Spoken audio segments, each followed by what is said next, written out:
Star Trek TNG's very first scene was a huge departure from the original series, but so much better in its first few minutes. Star Trek The Next Generation distinguished itself from Star Trek the original series with a very different and more effective opening scene. Picking up about a century after the adventures of Captain James T. Kirk William Shatner and his crew, TNG followed an entirely new Enterprise crew, led by Patrick Stewart's Captain Jean-Luc Picard. The television landscape went through significant changes from the 1960s to the late 1980s when TNG premiered. Although television shows had not yet reached the level of serialization they would in the streaming era, they were moving toward a different way of storytelling. Television pilots and finales were not thought of the same way in the 1960s. The Man Trap was the first episode of Star Trek, the original series, to air, but it simply feels like any other episode of the show. TOS technically has two pilots, one of which did not air on television until 1988. The Cage, which featured Captain Christopher Pike, Jeffrey Hunter, rather than Captain Kirk, was Gene Roddenberry's original Star Trek pilot that NBC rejected. The second pilot eventually became the episode Where No Man Has Gone Before. However, none of these openings match what the franchise did when it came to TNG. The Next Generation's opening scene is the exact opposite of Star Trek, the original series Star Trek. The Next Generation's feature-length premiere, Encounter at Farpoint, feels like a true television pilot, introducing audiences to the characters and premise before diving into the story. The episode opens with a shot of the USS Enterprise D before zooming in to find Captain Picard walking through the ship, making his way to the bridge. In a voiceover, Picard reveals that he has only recently taken command of the Enterprise D and is still getting acquainted with the ship and his new crew. This entire sequence appropriately feels like an introduction. On TNG, audiences are getting to know the Enterprise D and its crew along with Captain Picard, but this is not the case for Star Trek, the original series. The Man Trap also begins with a captain's log, as Kirk introduces the mission of the week. Kirk's captain's log implies that he has been in command of the Enterprise for at least a little while, and dives right into a mission on planet M113. As the Enterprise investigates the planet, a strange shapeshifter monster begins killing the crew. With its horror-focused plot, NBC felt The Man Trap would be a compelling first episode. Despite the absence of a formal introduction, why Star Trek The Next Generation's opening works better.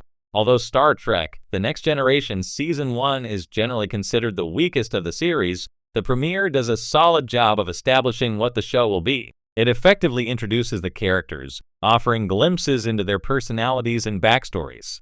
TNG was still figuring itself out during the pilot, and it would take a few episodes for the characterizations to be fully established. Still, Encounter at Farpoint feels exciting because the audience is embarking on this new adventure alongside the characters rather than being thrown into the action midway through the story. In the modern television era, pilots have to do a lot of heavy lifting, not only establishing the characters and the world, but also acting as a blueprint for a typical episode. Encounter at Farpoint does a pretty good job at both of these things and provides a compelling storyline involving John Delancey's Q. Almost every Star Trek pilot moving forward would follow in the footsteps of TNG. TOS was simply produced during a different era, and while The Man Trap is a fine episode, it doesn't set up the series as effectively as Encounter at Farpoint does for Star Trek The Next Generation. When Star Trek The Next Generation TNG debuted in 1987, it faced the daunting task of stepping out of the immense shadow cast by Star Trek, the original series, TOS, which had become a cultural phenomenon.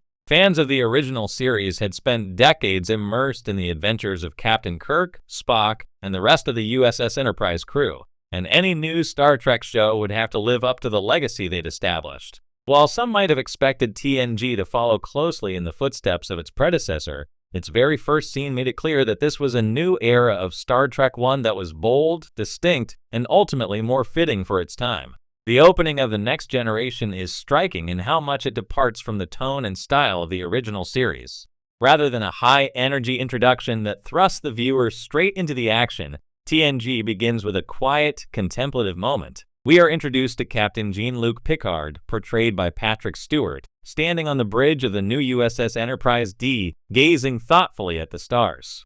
This is the first indication that Picard is a very different captain from James T. Kirk. Whereas Kirk was known for his swashbuckling, impulsive nature, Picard immediately comes across as calm, measured, and deeply intellectual. This distinction in captain sets the tone for the entire series.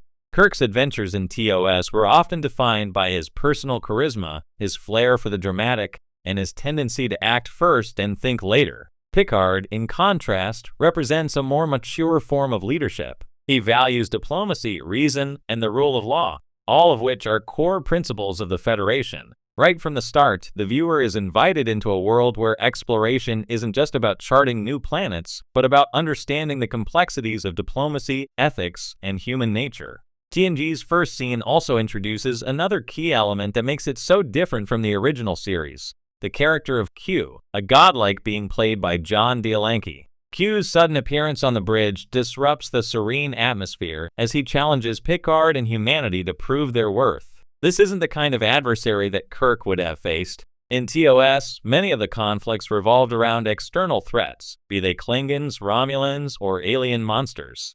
The original show often framed its conflicts in terms of physical danger, military strategy, or survival. But with Q, the next generation immediately sets the stage for something deeper. The conflict isn't just physical, it's philosophical. Q forces Picard to justify humanity's place in the galaxy, suggesting that the human race is still primitive and unworthy of exploration. The opening scene becomes a metaphor for the very purpose of Star Trek, a series that, at its heart, has always been about examining what it means to be human. In this moment, the stakes are existential, not just for the characters, but for the values of the Federation itself. Another notable difference in the opening sequence is the visual and technological shift between the two series. While TOS was a product of the 1960s and often had to make do with limited special effects, TNG debuted at a time when television technology had improved significantly. The visual design of the USS Enterprise D reflects a sleek, modern aesthetic, and the special effects, though still limited by 1980s standards, are far more sophisticated than those of its predecessor. This technological leap is more than just cosmetic. It signals that TNG is a show with bigger ambitions. It wants to explore deeper themes, and it has the tools to make the universe feel more expansive and alive than ever before. Additionally, TNG's ensemble cast is introduced with a more nuanced approach compared to TOS. Whereas Kirk, Spock, and McCoy formed a trio at the heart of the original show, TNG gives more attention to a broader range of characters right from the start. In the opening moments, we meet key figures like Commander Riker, Counselor Troy, and Data, each of whom would go on to play crucial roles in the series' exploration of humanity and its future. This emphasis on an ensemble cast allows TNG to tell more diverse stories and to explore different aspects of its universe through the perspectives of its varied characters. Ultimately, TNG's first scene does more than just set the stage for a new Star Trek series. It establishes the philosophical and narrative differences that would make it so beloved in its own right. Where the original series was groundbreaking for its time, focusing on action, adventure, and optimism for the future, the next generation brought a more cerebral, reflective approach to these same ideals.